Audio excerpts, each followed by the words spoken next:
ನಾವು ನಿರಂತರ ಈ ಭಾಗದ ಕರಾವಳಿ ಮಲೆನಾಡು ಭಾಗದ ವಾರಾಯಿ ಹೊಳೆ ತಟದಲ್ಲಿರುವಂತಹ 5-6 ಗ್ರಾಮಗಳು ನಿರಂತರ ಅನ್ಯಾಯಕ್ಕೊಳಗಾಗಿದಂತಹ ರೈತಾಪಿ ವರ್ಗದವರು ಯಾರು ಕೇಳಿದ್ರೆ ಈ ಭಾಗದ ಜನಸಂಖ್ಯೆ ಅಂತ ಹೇಳಲಿಕ್ಕೆ ಬಯಸ್ತೇನೆ. ನಮಗೆಲ್ಲ ಗೊತ್ತಿರುವ ಹಾಗೆ ಈಗಾಗಲೇ ಕಾರ್ಕಳಕ್ಕೆ ನೀರು ಹೋಗ್ತಾ ಇದೆ, ಕಾಪುಗೆ ನೀರು ಹೋಗ್ಲಿಕ್ಕೆ ರೆಡಿ ಆಗ್ತಾ ಇದೆ, ಉಡುಪಿಗೆ ನೀರು ಹೋಗ್ತಾ ಇದೆ, ಮುಂದೆ ಬೆಳ್ತಂಗಡಿಗೆ ನೀರು ತೆಗೆದುಕೊಂಡು ಹೋಗ್ಲಿಕ್ಕೆ ರೆಡಿ ಆಗ್ತಿದ್ದಾರೆ. ಆದರೆ ಈ ಭಾಗಕ್ಕೆ ನೀರು ಕೊಡ್ಲಿಕ್ಕೆ ತೊಂದರೆ ಮಾಡುವಂತ ಕೆಲಸವನ್ನ ಮಾಡಿದ್ದಾರೆ. ನಾವು 2015ರಿಂದ ನಿರಂತರ ಹೋರಾಟವನ್ನ ಮಾಡಿಕೊಂಡು ಬರ್ತಾ ಇದ್ದೇವೆ. ಹಿಂದೆ 2005ರಲ್ಲಿ ಹೊಳೆಶಂಕನಾಳದಲ್ಲಿ ಚೆಕ್ ಡ್ಯಾಮ್ ಆಯಿತು. ಆವಾಗ ನಾವು ಈ ಭಾಗದಲ್ಲಿ ನೀರು ಕೇಳಿದ್ದೆ, ನೀರು ಸಿಕ್ತಿತ್ತು. ತದನಂತರ 2008ರಿಂದ ಚಾನಲ್ ಕೆಲಸ ಶುರುವಾಯಿತು. ಚಾನಲ್ ಆಗುವಾಗಲೂ ಈ ಭಾಗ ಅನ್ಯಾಯಕ್ಕೊಳಗಾಯಿತು. 2018ರಲ್ಲಿ HD ಕುಮಾರಸ್ವಾಮಿ ಅವರ ಸರ್ಕಾರ ಇರುವಾಗ, DK ಶಿವಕುಮಾರ್ ಅವರು ಉಪ ನೀರಾವರಿ ಸಚಿವರು ಇರುವಾಗ MP ಅವರ ಪರಿಶ್ರಮದಿಂದ ಸುಮಾರು 80 ಕೋಟಿ ರೂಪಾಯಿ ಅನುದಾನವನ್ನ ಸೀತಾಪುರ ಸೌಕೂರು ಏತ ನೀರಾವರಿ ಅಂತ ಶಾಂಕ್ಷನ್ ಅನ್ನ ಮಾಡಿದ್ರು. ಆ ಶಾಂಕ್ಷನ್ ಮಾಡಿದಂತ ಹಣದಲ್ಲಿ ಸೀತಾಪುರ ಹೆಸರನ್ನ ಇಲ್ಲಿನ ಒಂದಿಷ್ಟು ಉದ್ಯಮಿಗಳು ಒಟ್ಟಾಗಿ, ರಾಜಕಾರಣಿಗಳು ಒಟ್ಟಾಗಿ ಸೀತಾಪುರದ ಹೆಸರನ್ನ ತೆಗೆದು ಹಾಕುವಂತ ಕೆಲಸವನ್ನ ಮಾಡಿ ಸೌಕೂರು ಏತ ನೀರಾವರಿಯನ್ನ ಮಾಡಿದ್ರು. ಆವಾಗ ನಾವು ಯಾರು ಮಾತಾಡಿಲ್ಲ. ಸೌಕೂರು ಏತ ನೀರಾವರಿ ಆಗಲಿ, ಆ ಭಾಗದಲ್ಲಿ ನಮ್ಮಂತ ರೈತರೇ ಇರುವುದು.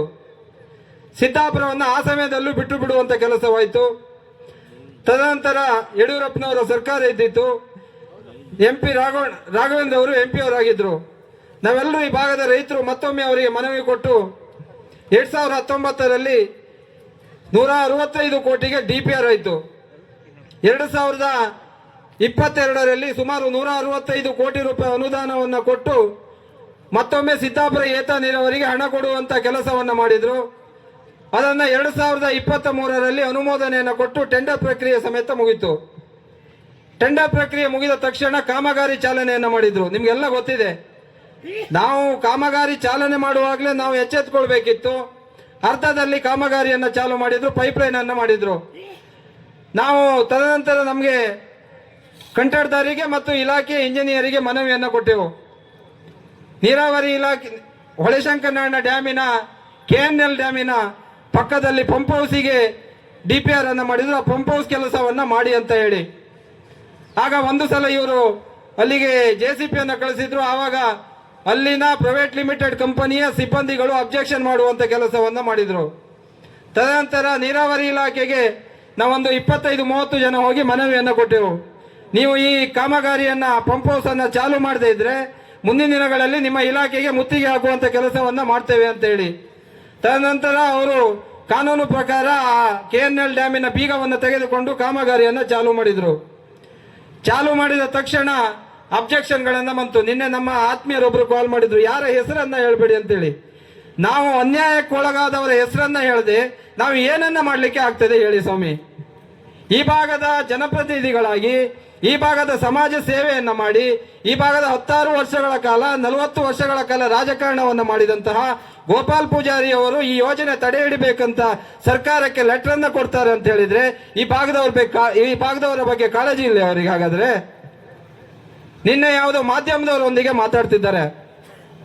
ಅಲ್ಲಿ ಇನ್ನು ಫಾರೆಸ್ಟ್ ಕ್ಲಿಯರೆನ್ಸ್ ಆಗಿಲ್ಲ, ಅದು 2-3 ವಾರ್ಡಿಗೆ ಮಾತ್ರ ನೀರು ಹೋಗ್ತದೆ ಅಂತೇಳಿ. ನಾನು ಹಿಂದೆ 1000 ಬಾರಿ ಅವರಿಗೆ ಮನವಿಯನ್ನ ಮಾಡಿದ್ದೇನೆ. ಇದನ್ನ ವಿರೋಧ ಮಾಡುವಂತಹ ಪ್ರತಿಯೊಬ್ಬರಿಗೂ ಮನವಿಯನ್ನ ಮಾಡಿದ್ದೇನೆ.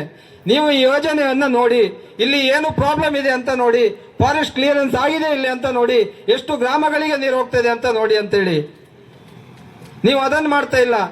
ಫಾರೆಸ್ಟ್ ಇಲಾಖೆಯಿಂದ 800 ಮೀಟರ್ ಫಾರೆಸ್ಟ್ ಇಲಾಖೆಯ ಕ್ಲಿಯರೆನ್ಸ್ ಬೇಕಿತ್ತು, ಅದು ಕ್ಲಿಯರೆನ್ಸ್ ಇದೆ.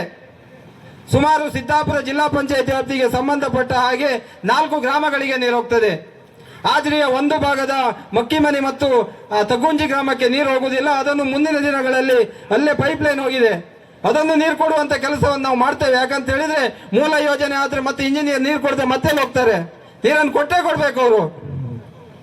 ಬಂಧುಗಳೇ, ನಾವು ಇಷ್ಟೇ ಆಲೋಚನೆ ಮಾಡಬೇಕು. ಸಿದ್ದಾಪುರ ಭಾಗದ ಅತಿ ಹೆಚ್ಚು ಗ್ರಾಮಗಳಿಗೆ, ಅತಿ ಹೆಚ್ಚು ಡೌನ್ ಇರುವ ಪ್ರದೇಶಗಳಿಗೆ ನೀರು ಹೋಗುವಂತ ಕೆಲಸ ಆಗ್ತಾ ಇದೆ. 2005ರಲ್ಲಿ ವೆಂಟೆಡ್ ಚೆಕ್ ಡ್ಯಾಮ್ ಆಗುವಾಗ ಆ ಡ್ಯಾಮ್ ಆಗಿರುವುದು ಏತ ನೀರಾವರಿಗೆ, ಕುಡಿಯುವ ನೀರಿಗೆ ಮತ್ತು ಬಲದಂಡ ಯೋಜನೆಗೆ ಮತ್ತು ಎಡದಂಡ ಯೋಜನೆ ನೀರಾವರಿ ಯೋಜನೆಗೆ ವಿನಃ ಯಾವುದೇ ಪವರ್ ಪ್ರಾಜೆಕ್ಟ್ ಕಂಪನಿಯ ವಿದ್ಯುತ್ ಉತ್ಪಾದನೆಗೆ ಮಾಡಿದ್ದಲ್ಲ. ಇವತ್ತು ಪ್ರೈವೇಟ್ ಲಿಮಿಟೆಡ್ ಕಂಪನಿಯ ಉಳಿವಿಗೋಸ್ಕರ ಅವರ ಉದ್ಯಮವನ್ನು ಇನ್ನೂ ಹೆಚ್ಚು ಮಾಡೋದಕ್ಕೋಸ್ಕರ ಲೆಟರ್ ಅನ್ನ ಕೊಡ್ತಾರೆ. ಸರ್ಕಾರದವರು ಅದನ್ನು ನೋಡಿದ್ರು ನೋಡಿಲ್ಲ ಗೊತ್ತಿಲ್ಲ. ಗೋಪಾಲ್ ಪೂಜಾರ ಶಿಫಾರಸನ್ನ ಇಟ್ಕೊಂಡು ಆ ಶಿಫಾರಸಿನ ಮೇರೆಗೆ ಮತ್ತೆ ಇಲ್ಲಿ ಕೆಲಸವನ್ನ ತಾತ್ಕಾಲಿಕವಾಗಿ ಸ್ಥಗಿತಗೊಳಿಸಿ ಅಂತ ಹೇಳ್ತಾರೆ. ನಾನು ಕೇಳುವುದಿಷ್ಟೇ, ನೀವು ಹಿಂದೆ ಈ ಕಾಮಗಾರಿಯನ್ನ DPR ಮಾಡುವಾಗ, ಟೆಕ್ನಿಕಲ್ ಸ್ಯಾಂಕ್ಷನ್ ಮಾಡುವಾಗ ಇನ್ನೊಮ್ಮೆ ಟೆಕ್ನಿಕಲ್ ಸ್ಯಾಂಕ್ಷನ್ ಮಾಡಬೇಕೆನ್ನುವ ಎಲ್ಲಾದ್ರೂ ಆರ್ಡರ್ ಇದೆಯಾ? ಒಂದೊಮ್ಮೆ ಟೆಕ್ನಿಕಲ್ ಸ್ಯಾಂಕ್ಷನ್ ಆಗಿ ಒಂದು ಕಾಮಗಾರಿ ಚಾಲನೆ ಆದ ಮೇಲೆ ಮತ್ತೆ ಸರ್ಕಾರದಿಂದ ಉಸ್ತುವಾರಿ ಸಚಿವರ ಲೆಟರ್ ಮೇಲೆ ಮತ್ತೆ ಯಾಕೆ ಅದನ್ನ ಟೆಕ್ನಿಕಲ್ ಸ್ಯಾಂಕ್ಷನ್ಗೆ ಅಥವಾ ತಜ್ಞರ ಸಮಿತಿಯನ್ನ ಕಳಿಸ್ತೀರಾ ಸ್ವಾಮಿ? ನೀವೊಬ್ಬ ದಿಟ್ಟ ಮಹಿಳೆ, ಉಸ್ತುವಾರಿ ಸಚಿವರೇ, ನಿಮ್ಮ ಬಗ್ಗೆ ದೊಡ್ಡ ಗೌರವ ಇದೆ ನಮಗೆ. ನೀವು ಇದನ್ನ ಮತ್ತೊಮ್ಮೆ ಪರಿಗಣಿಸ್ತೀರಿ ಎನ್ನುವ ಭಾವನೆ ಇದೆ. ನಾವೆಲ್ಲ ಕರಾವಳಿ ಭಾಗದವರು ಸಭ್ಯರು, ಪ್ರಾಮಾಣಿಕರು, ನಾವು ದಂಗೆಕೋರರಲ್ಲ. ನಮಗೆ ನ್ಯಾಯ ಕೊಡುವಂತ ಕೆಲಸವನ್ನ ಮಾಡಿ ಸಾಧಾರಣ 20 ವರ್ಷಗಳಿಂದ ನಾವು ಈ ಅನ್ಯಾಯಕ್ಕೆ ಒಳಗಾಗಿದ್ದೇವೆ. ನಾವು ರೈತ ಸಂಘದ ಮುಖಂಡರಾದಂತಹ ಪ್ರತಾಪ್ ಚಂದ್ರ ಶೆಟ್ಟರನ್ನ ಮಾತಾಡಿದ್ದೇವೆ. ನಮ್ಮ ಶಾಸಕರಾದಂತಹ ಗುರುರಾಜ್ ಗಂಟಿಹೊಳಿ ಅವರನ್ನ ಮಾತಾಡಿದ್ದೇವೆ. ನಾವು ಹೋರಾಟ ಮಾಡ್ತಾ ಇದ್ದೇವೆ ಅಂತೇಳಿ. ನೀವು ಹೋರಾಟ ಮಾಡಿ, ನಿಮ್ಮೊಂದಿಗೆ ನಾವು ಇದ್ದೇವೆ, ನಿಮ್ಮದೇ ನ್ಯಾಯ ಇದೆ ಅಂತ ಹೇಳಿದ್ದಾರೆ. ಮಾನ್ಯ ಸಂಸದರನ್ನು ಸಮೇತ ಭೇಟಿಯಾಗಿ ಮಾತಾಡಿದ್ದೇವೆ. ಸಂಸದರು ಯೋಜನೆಯನ್ನ ತರಲಿಕ್ಕೆ ಅವರು ಪೂರ್ಣ ಪ್ರಮಾಣದ ಪ್ರಯತ್ನವನ್ನ ಮಾಡಿದ್ರು. ಈ ಯೋಜನೆಯನ್ನ ತಡೆ ಹಿಡಲಿಕ್ಕೆ ಪ್ರಯತ್ನ ಮಾಡಿಲ್ಲ. ತಂದಂತ ಯೋಜನೆಯನ್ನ ಇನ್ನು ಪೂರ್ಣಗೊಳಿಸಲಿಕ್ಕೆ ಮತ್ತೆ ಮುಖ್ಯಮಂತ್ರಿ ಅವರ ಹತ್ರ ಮತ್ತೆ ಉಸ್ತುವಾರಿ ಸಚಿವರ ಹತ್ರ ಮಾತಾಡ್ತೆ ಅಂತ ಹೇಳಿದ್ರು. ನಾವು ಕೇಳುವುದಿಷ್ಟೇ, ಗೋಪಾಲ್ ಪೂಜಾರಿ ಅವರೇ, ನೀವು ಕೊಟ್ಟಂತ ಲೆಟರ್ ಅನ್ನ ವಾಪಸ್ ತೆಗೆದುಕೊಳ್ಳಿ. ನೀವು ಈ ಯೋಜನೆ ಆಗ್ಬೇಕಂತ ಲೆಟರ್ ಕೊಡಿ. ನಿಮ್ಮನ್ನ ಈ ಭಾಗದ 25-30 ಸಾವಿರ ರೈತಾಪಿ ವರ್ಗದವರು ನಿಮ್ಮ ಪಟವನ್ನು ಸ್ಟೇಟಸ್ಗೆ ಹಾಕಿ ನಿಮ್ಮನ್ನು ಅಭಿನಂದಿಸುವಂತ ಕೆಲಸವನ್ನ ಮಾಡ್ತೇವೆ. ರೈತರಿಗೆ ಅನ್ಯಾಯ ಮಾಡುವಂತ ಕೆಲಸವನ್ನ ಮಾಡಬೇಡಿ ಗೋಪಾಲ್ ಪೂಜಾರಿ ಅವರೇ. ನೀವು ಹೇಳ್ತಾ ಇರೋದೇನು, ಮೇಲ್ಗಡೆ ಡ್ಯಾಮ್ ಇಂದ ತೆಗಿಬಾರ್ದು ಅಂತೇಳಿ. ಮೇಲ್ಗಡೆ ಡ್ಯಾಮ್ ಯಾಕೆ ಮಾಡಿದ್ರು ಸ್ವಾಮಿ? ಕರೆಂಟ್ ಉತ್ಪತ್ತಿ ಮಾಡಿದಂತ ಡ್ಯಾಮ್ ಅದು. ಆ 10 ದಿನಕ್ಕೆ ಶೇಖರಣೆ ಆಗುವಂತಹ ಒಂದು ನೀರಿನ ಶೇಖರಣೆ, 1/2 TMC ನೀರು ಶೇಖರಣೆ ಆಗುವಂತ ಡ್ಯಾಮಿನಲ್ಲಿ ಅದನ್ನು ಬಿಟ್ಟು 500 ಮೀಟರ್ ಕೆಳಗಡೆ ಮಾಡಿ ಅಂತ ಹೇಳ್ತೀರಾ? 500 ಮೀಟರ್, ಆ ಡ್ಯಾಮಿನಿಂದ 500 ಮೀಟರ್ ಮಧ್ಯೆ ಏನಿದೆ? ಒಂದು ಹೊಳೆಶಂಕನಾಡದ ನಾವು ನಂಬಿರುವಂತ ದೇವರಿದೆ. ಇವರು ಹೇಳ್ತಾರೆ ಧಾರ್ಮಿಕತೆಗೆ ಧಕ್ಕೆ ಬಂದಾಗ ನಮ್ಮನ್ನ ದೂಷಿಸ್ತಾರೆ ಅಂತೇಳಿ. ನಾನು ಶಿವಲಿಂಗನ ಮೇಲೆ ಕೈ ಇಟ್ಟು ಪ್ರಮಾಣ ಮಾಡ್ತೇನೆ, ಗೋಪಾಲ್ ಪೂಜಾರಿ ಅವರೇ, ನೀವು ಕೊಟ್ಟಿರೋ ಲೆಟರ್ ತಪ್ಪಿದೆ, ಅದು ಅನ್ಯಾಯಕ್ಕೊಳಗಾಗಿದೆ. ಈ ಯೋಜನೆ ಮೇಲ್ಗಡೆ ಆದ್ರೆ ಮಾತ್ರ ನ್ಯಾಯ ಇದೆ, ಕೆಳಗಡೆ ಆಗುವುದರಿಂದ ಪ್ರೈವೇಟ್ ಲಿಮಿಟೆಡ್ ಕಂಪನಿಗೆ ಮಾತ್ರ ನ್ಯಾಯ ಆಗ್ತದೆ, ಬಿಟ್ರೆ ಬೇರೆ ಯಾರಿಗೂ ನ್ಯಾಯ ಆಗುದಿಲ್ಲ ಅಂತ ಹೇಳಿ ಶಿವಲಿಂಗನ ಮೇಲೆ ಕೈ ಇಟ್ಟು ನಾನು ಪ್ರಮಾಣ ಮಾಡ್ಲಿಕ್ಕೆ ರೆಡಿ ಇದ್ದೇನೆ. ನೀವು ತಾಕತ್ತಿದ್ರೆ ಬಂದು ಪ್ರಮಾಣ ಮಾಡಿ. ನಾನು ಪ್ರೈವೇಟ್ ಲಿಮಿಟೆಡ್ ಕಂಪನಿಗೆ ಲೆಟರ್ ಕೊಟ್ಟಿದ್ದಲ್ಲ, ನಾನು ರೈತರು ನನಗೆ ಮನವಿ ಕೊಟ್ಟಿದ್ದಾರೆ ಕೆಳಭಾಗದವರು, ಆ ಮನವಿಗೋಸ್ಕರ ಲೆಟರ್ ಕೊಟ್ಟಿದ್ದಂತೇಳಿ ನೀವೆಲ್ಲಾದ್ರೂ ಪ್ರಮಾಣ ಮಾಡ್ಲಿಕ್ಕೆ ರೆಡಿ ಇದ್ರೆ ಪ್ರಮಾಣ ಮಾಡಿ. ನಿಮ್ಮ ಬಗ್ಗೆ ಗೌರವ ಇದ್ದಿದೆ ನಮಗೆ. ಸುಮಾರು 4 ಬಾರಿ ನೀವು ಈ ಬಾರಿ ಶಾಸಕರಾಗಿದ್ದೆ, ನಿಮ್ಮ ಬಗ್ಗೆ ಒಂದೇ ಒಂದು ಮಾತನಾಡಿಲ್ಲ. ನಾವು ರಾಜಕಾರಣ ಮಾಡಿಕ್ ನಮ್ಗೆ ಈ ವೇದಿಕೆ ಬೇಕಿಲ್ಲ ಗೋಪಾಲ್ ಪೂಜಾರಿ. ನೀವು ಮಾತಾಡಿದಾಗ ಹೇಳ್ತೀರಾ ನೀವು ರಾಜಕೀಯ ಮಾಡ್ತೀರಾ ಅಂತ. ರಾಜಕೀಯ ಮಾಡ್ಲಿಕ್ಕೆ ನಮ್ಗೆ ತುಂಬಾ ಸ್ಟ್ರಾಟಜಿಗಳು ನಮಗೂ ಗೊತ್ತಿದೆ. ನಮ್ದು ಅದೊಂದು ವೇದಿಕೆ ಇದೆ, ಆ ವೇದಿಕೆಯಲ್ಲೇ ನಾವು ಮಾಡ್ತೇವೆ. ರೈತರ ಹೋರಾಟದಲ್ಲಿ, ರೈತರ ಅನ್ನದಲ್ಲಿ, ರೈತರ ನೀರಿನಲ್ಲಿ ರಾಜಕೀಯ ಮಾಡುವ ಅಗತ್ಯ ನಮ್ಗೆ ಯಾವತ್ತೂ ಬರುವುದಿಲ್ಲ. ಅದನ್ನು ಮಾಡ್ಲಿಕ್ಕೆ ನಾವು ಹೋಗುವುದಿಲ್ಲ ಬಂಧುಗಳೇ. ದಯಮಾಡಿ ಇನ್ನೊಮ್ಮೆ ಪರಿಶೀಲನೆ ಮಾಡಿ. ತಜ್ಞರ ಸಮಿತಿ ಬರ್ತಾ ಇದೆ ಅಂತೆ. ತಜ್ಞರ ಸಮಿತಿಯಲ್ಲಿ ಯಾರಾದರೂ ನೀವು ಕೈಯಾಡಿಸುವಂತ ಕೆಲಸ ಮಾಡಿ ಮತ್ತೇನಾದ್ರೂ ನಮಗೆ ಅನ್ಯಾಯ ಆಗುವಂತ ಕೆಲಸಕ್ಕೆ ಹೋದ್ರೆ ಮುಂದಿನ ದಿನಗಳಲ್ಲಿ ನಮ್ಮ ಹೋರಾಟ ಅತಿರೇಕಕ್ಕೆ ಹೋಗುವ ಲಕ್ಷಣಗಳನ್ನು ನಾವು ನಿಮಗೆ ತೋರಿಸಲಿಕ್ಕೆ ಪಡಿಸ್ತೇವೆ. ಮತ್ತೊಂದು, ಕೆಳಭಾಗದ ಎಲ್ಲಾ ರೈತರು ನಮಗೆ ಮೋಟ್ರಿಗೆ ತೊಂದರೆ ಆಗ್ತದೆ, ನಮಗೆ ಕೆಳಭಾಗಕ್ಕೆ ತೊಂದರೆ ಆಗ್ತದೆ, ಅಲ್ಲಿ ನೀರು ಬರುವುದಿಲ್ಲ ಅಂತ ಹೇಳ್ತೀರಾ. ಅದನ್ನು ಮಾಡ್ತಿರೋದು ಯಾರು ಗೊತ್ತಾ ನಿಮಗೆ? ಪ್ರೈವೇಟ್ ಲಿಮಿಟೆಡ್ ಕಂಪನಿಯ ಸಿಬ್ಬಂದಿಗಳು ಒಂದು ಕೆಳಗಡೆಯ ಒಂದು ವಾರಾಯಿ ಹೊಳೆ ಉಳಿಸಿ ಎನ್ನುವ ಗ್ರೂಪ್ ಅನ್ನ ಮಾಡಿಕೊಂಡು ಆ ಗ್ರೂಪಿನಲ್ಲಿ ಬೇಕಾಬಿಟ್ಟಿ ಮೆಸೇಜ್ಗಳನ್ನು ಹಾಕುವಂತ ಕೆಲಸವನ್ನ ಮಾಡ್ತಾರೆ. ದಾಖಲೆ ಸಮೇತ ಮುಂದೊಂದು ದಿನ ಮಾಧ್ಯಮಕ್ಕೆ ಕೊಡುವಂತ ಕೆಲಸವನ್ನ ಮಾಡ್ತೇನೆ. ಪ್ರೈವೇಟ್ ಲಿಮಿಟೆಡ್ ಕಂಪನಿಯವರು ಕೆಳಗಡೆ ರೈತರಂತೇಳಿ ಒಂದು ಗ್ರೂಪ್ ಮಾಡಿದ್ದಾರೆ ವಿನಃ ಅದಕ್ಕೆ ಯಾವುದೇ ಒತ್ತಡಗಳಿಲ್ಲ. ನಾನು ಕೇಳ್ತಾ ಇರೋದು ಕೆಳಭಾಗದ ರೈತರಿಗೂ ಕೇಳ್ತಾ ಇರೋದು, ವಾರಾಯಿ ಹೊಳೆಯಲ್ಲಿ 3000 ಕ್ಯೂಸೆಕ್ಸ್ಗಿಂತ ಹೆಚ್ಚು ನೀರು ಹರಿಯುತ್ತಿದೆ. ಅದರಲ್ಲಿ ನಮ್ಮ ಏತ ನೀರಾವರಿ ಬೇಕಾಗುವುದು ಕೇವಲ 66 ಕ್ಯೂಸೆಕ್ಸ್ ನೀರು. ಆ 66 ಕ್ಯೂಸೆಕ್ಸ್ ನೀರು ತೆಗೆದ್ರೆ ವಾರಾಯಿ ಹೊಳೆ ಬತ್ತಿ ಹೋಗುತ್ತಾ? ವಾರಾಯಿ ಹೊಳೆ ಯಾರ ಆಸ್ತಿ ಅದು? ನಾವು ನಿಮ್ಮ ಹತ್ರ ಏನಾದರೂ ಪಾಲ್ ಕೇಳಿದ್ದೇವಾ? ಪ್ರೈವೇಟ್ ಲಿಮಿಟೆಡ್ ಕಂಪನಿಯವ್ರ ಹತ್ರ ನಮ್ಮ ಹತ್ರ ನಮಗೆ ಶಾರ್ ಕೊಡಿ ಅಂತ ಕೇಳಿದ್ದೇವಾ? ನಾವು ಸಾವಿರಾರು ವರ್ಷಗಳಿಂದ ಇದ್ದಂಥ ವಾರಾಯಿ ಹೊಳೆಯಲ್ಲಿ ಆ ವಾರಾಯಿ ಹೊಳೆ ನೀರನ್ನು ನಾವು ಕೇಳಿದ್ದೇವೆ. ಅದು ನಿಮ್ಮ ಸ್ವಂತ ಆಸ್ತಿಯ ತರ ಮಾಡ್ಕೊಂಡಿದ್ರಲ್ಲ, ಇದು ನ್ಯಾಯ ಇದೆಯಾ?